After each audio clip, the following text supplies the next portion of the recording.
Hello and welcome to the first part of Module 4, which is entitled The Pragmatics of Emotion. In this module, we're going to deal with a sub-discipline of linguistics, which is called pragmatics. For those of you who are not linguists or do not know much about this discipline, I will tell you that it is a sub-discipline of linguistics that can be traced back to the classical traditions of rhetoric and stylistics. But its status as a modern independent field of study was not acquired until the first half of the 20th century, when Morris spoke about, or wrote better, about the pragmatics of semiosis in 1938. But what is pragmatics? Well, essentially, pragmatics deals with meaning, but with a broader concept of meaning than that of truth conditional semantics. There are two main types of meaning, according to Grice, or well, other pragmaticians as well. The basic meaning of an expression resulting from its syntactic structure. This is what Grice called timeless meaning. Grice was a philosopher who started, in a way, was, someone very important in the study of pragmatics in language.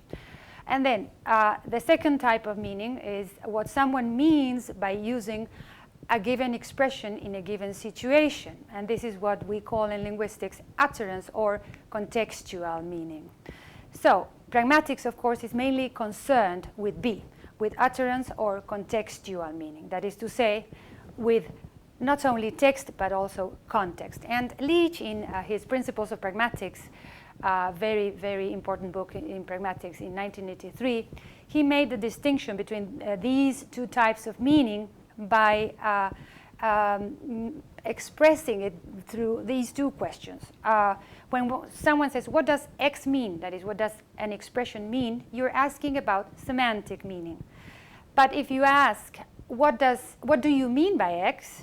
So what do you mean by that expression? Then you're asking about pragmatic meaning, because you're concerned with a speaker and a hearer and a whole situation. It's not just the language, the linguistic content.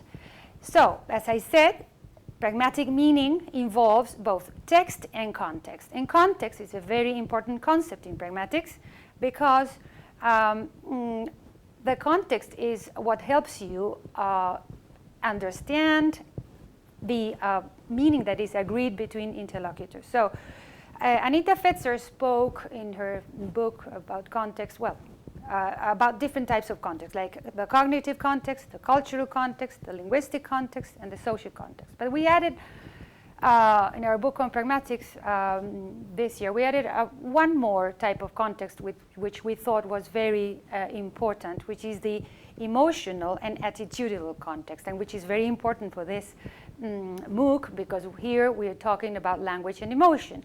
So, meaning without knowing what the emotional or attitudinal context is, it's very difficult for a hearer to figure out, and for a speaker also to get through, because it is very important to take into account the emotional situation at the moment of talk. So, emotional meanings are very frequently expressed pragmatically more than semantically. So, let's compare these two examples here.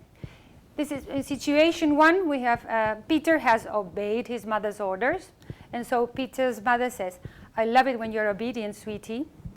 And so here, we can tell that the mother is happy. Her emotion is happiness. She's pleased with Peter's behavior. So, in a way, when she says, I love it, I'm obedient, blah, blah, she is, we are here dealing with timeless meaning, with, the dictionary meaning. She means what she says.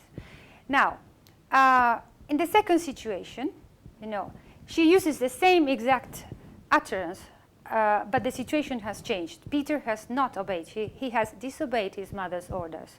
And so she says again, "Oh, I love it when you're obedient, sweetie." Then here, the emotion is different. The mother is complaining, and she's using irony. She's being ironic, and she is not happy with Peter's behavior. That's why it's so important to know the context and to be aware of the emotional context in this case to get the, let's say, final meaning, but because meaning is never final, but you know what she intended to mean, and that she was in fact complaining about Peter's behavior. Now, one way of expressing pragmatic emotional meanings is by means of metaphors.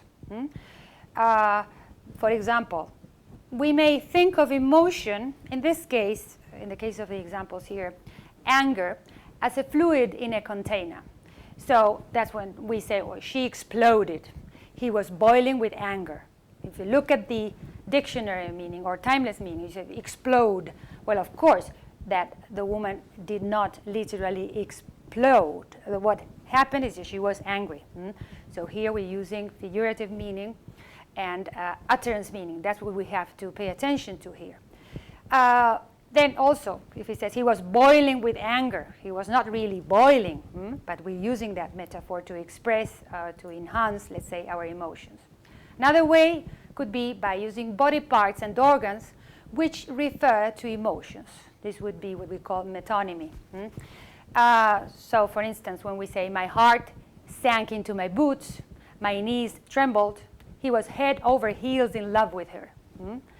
So you see how, of course, if you suppose you were not a native speaker of English and you were learning English and you wanted to look up for the word, head over heels or head, you wouldn't find the meaning in a dictionary. So that's why pragmatic meaning is so important. You need to know how expressions are used within a context. Then we also have orientational metaphors. Normally, as Lakoff and Johnson wrote in that very famous book, Metaphors We Live By, the up metaphor indicates positive feelings, and the down metaphor, negative feelings or emotions. So if we say, she sank into despair, here, sank goes down, so this is negative. It expresses, again, a negative emotion. Or if we say, I have my ups and downs, of course. When we're up, we're happy. When we're down, we're depressed. Or in Spanish, we say, estaba en las nubes, which literally means something like she was in the clouds, meaning she was happy. However, if we say, se puso por las nubes, even though this is up, it has a different, opposite meaning. It's literally, she put herself over or on the clouds, which means she was annoyed, she was angry. Or, of course, if we say, se vino abajo, y estuvo muy deprimido por mucho tiempo, which literally means she came down and felt depressed for a long time, then again, down, being depressed. This is the metaphor for negative emotion. Now, interjections are also a pragmatic way of expressing emotions. Blakemore says that interjections are expressions encoding a procedure for activating a range of emotional attitudes. So, for instance, we have in English yuck or yummy, which express like or dislike, generally for food, but then you can use them metaphorically for other things as well. Then gee, when you express surprise or enthusiasm, or grrr when you're angry, or ouch, ow for pain, boo for disapproval or contempt, or good heavens, or gosh to express annoyance or surprise, depending on the context. And here, ah or oh, which are more general ones. And again, they may express different emotions depending on the context again. Now, another element for expressing emotion within language is taboo words or swear language. Of course, as you all know, taboo words are typically loaded with emotional content. They seem to carry in them, as Schnobelen says, they seem to carry with them the imprint of power, authority, and rebellion. Of course, they are normally rude and impolite expressions, but they can be used politely as well, as you very well know. I mean, everyone, now, an example that occurs to me now in Spanish, when someone says, "Qué cabrón que eres," a friend to another friend, in fact, they don't mean to insult the friend, but just to say, oh, we are peers, we belong to the same group, and we are friends, so we can insult each other in a, joking way. Then also, taboo words may be expressed as a result of, and at the same time arouse, both negative and positive emotions. And again, it all depends on the context. That's why pragmatics is so important. Then, within pragmatics, an important topic of study and research is speech acts. And by speech acts, we mean that when we speak, we not only say things, but we also do things with language. This is something that Austin said for the first time in 1962. Now, let's look at a typical example here. In a marriage ceremony, the priest or competent authority says, I declare you husband and wife. This is what has been called by, Austin a performative, and later by Searle a declarative act, changing the state of affairs. Because by saying, I declare you husband and wife, the priest is changing the state of affairs. These two people change their marital status, and now they are married. Before they were single, before the priest said those words, or the competent authority, if it is not a religious ceremony. Then, later on, Searle classified speech or illocutionary acts, as they are called, into 5 main kinds: representatives, directives, commissives, expressives, and declaratives. Here in this talk, and in the whole MOOC and course, we're going to be concerned with expressives, because expressives are the kind of act of speech acts that are concerned with emotions. However, any of the other kinds can also be used to express emotions. Now, expressive acts then are acts which express the psychological state or the emotions felt by the speaker. Examples, or typical examples, are apologizing when you feel regret, thanking when you feel gratitude, congratulating, regretting, detesting, welcoming, etc. Now, there are other pragmatic emotional meanings that are reached through other mechanisms or pragmatic mechanisms. For example, the mechanism of reference or the mechanism of inference. Inferences such as conventional and conversational implicatures, presuppositions, etc. So look at these 2 examples of reference here. When someone says in English, that's my significant other, what do they mean? They mean, oh, this is my boyfriend, girlfriend, someone very important for me. I have an amorous relationship. All those meanings are included in just that expression, that way of referring. If I refer to someone as my significant other, the pragmatic knowledge of the world that I have if I speak English will tell me that that person is her fiance, boyfriend, husband, whatever, now the person with whom the speaker has an intimate relationship. Same in Spanish. When we say mi media naranja, of course, we're not meaning it literally. We're not speaking about an orange. We're speaking about someone who is important for us. He's like, the metaphor here, because this is also a metaphor, alludes to the fact that I feel that he or she is my other half. And so we together conform a unit. Then, conversational implicatures are a type of inference, and that's how we also get to understand pragmatic meanings. Conversational implicatures are triggered when someone flouts the maxims of Grice's cooperative principle. We're not here going to speak about the maxims, because it's a whole theory, but what it means is, well, there's a maxim. One of them is the maxim of quality, which means that people normally think that their interlocutors are going to say or to tell the truth. So if you don't tell the truth for some reason, either there are 2 possibilities: either you are lying or you are being ironic, for example. Well, there are more possibilities, but 2 are lying or being ironic. When you are ironic, you just flout the maxim because you want the other person to know that you are not being literal. So, for instance, if in a certain situation here, John and Mary are kissing each other. And so John says to Mary, "Do you love me?" And she says, "No, I don't."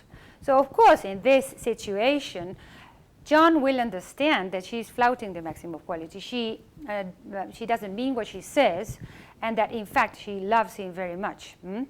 But flouting is not the same as violating the maxim. If someone wanted to lie, he wouldn't flout the maxim, because he wouldn't want the interlocutor to know that he is flouting, that he is not following the maxim, because this person would want to lie. Then, in that case, we speak of violation of the maxims. But this is something that in Module 5 you're going to learn a bit more about, because Module 5 will be about irony and humor, and how irony and humor are related to emotions.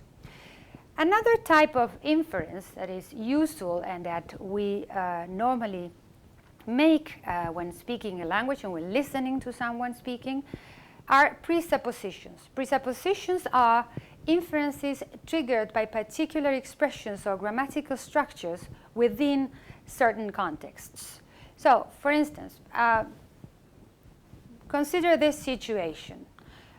Julia has repeatedly warned Peter about his friend Phil. And so Julia says to Peter, "Never trust Phil. I don't like him. He has bad vibes." And Peter says, "Here we go again." Now, the presupposition is triggered here by the word again. First of all, because if you say again, this presupposes that Julia has said the same thing before. And in this particular context, where Peter is a friend of Phil's, again also carries the connotation that this repetition annoys Peter. So he's expressing his annoyance by means of presupposition.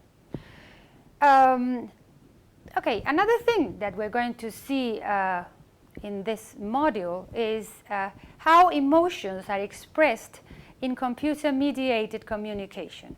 We all know that an important way of expressing emotions in CMC, or computer-mediated communication, is the use of emoticons and emojis.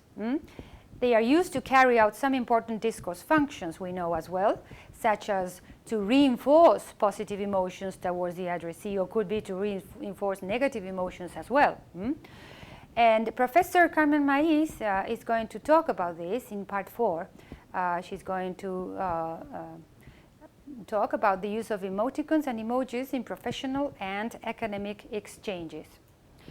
Now, another important topic within pragmatics is politeness.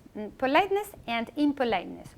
Both of them are very much related to the expression of emotions. Because politeness has to do with putting ourselves into our interlocutor's shoes. That is to say, showing empathy, generosity, and tact towards her, him, or them.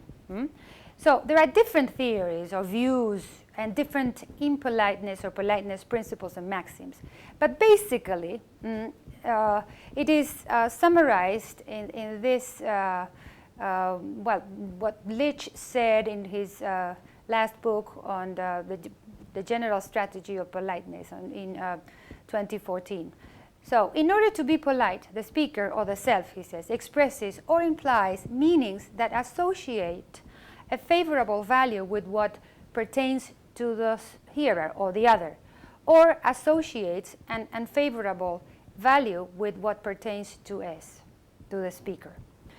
So, this means that normally we have to try to be kind, let's say, to our interlocutors, and not so kind with ourselves. I mean, if we have to choose who we're going to be kinder with, well, of course it has to be the interlocutor and not us. Then, examples of politeness strategies showing emotions. Well, for instance, the use of certain terms of address, like when you say to your boyfriend or girlfriend, sweetie, honey, the use of honorifics, When you speak to the Queen, you say, Your Majesty.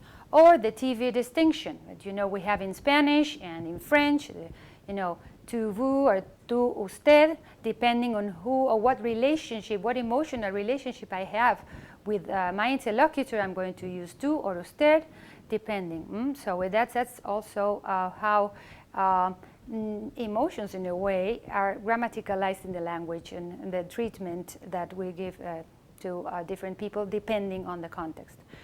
Now, when being polite or impolite, people may go on record or off record. Examples. We're going here to be, based on Brown and Levinson's theory of politeness. But again, you don't need to know that. We're just going to give some examples for you to see how you can be direct or indirect to express your emotions through language. So suppose that I say to my friend, what a wonderful pianist you are. This is an example of on record with positive politeness strategy when you're showing admiration for your friend. So you try to show your friend that you like what he or she is doing, that you want his or her wants, as Brown and Levinson put it. Then consider the second example. Would it be too much if I told you that I want to be with you for the rest of my life? This is someone, boy to a girl, suppose. He loves her, but he doesn't want to impose too much or say, you have to be with me for the rest of my life. No, he says, would it be too much if I said so? He's mitigating what he's saying. He's using hedges in order to soften his expression of emotion. So here, because he doesn't want to impose on his girlfriend, for example, then he goes on record with negative politeness, showing love, but at the same time respect for her wants, let's say, as they say it in politeness theory. And the third example is an example of indirect expression of emotions. In this case, it's the expression of a negative emotion. Suppose they are, two people who are arguing, and one of them says to the other one, if you're intelligent, I'm the Queen of Romania. So here, he's going off record, or she, and it is an example of conventionalized ironic strategy. And of course, he's being impolite. He's going, showing a negative emotion. In fact, he or she is telling, they are telling their interlocutor that they are not intelligent, of course, because that's what it means.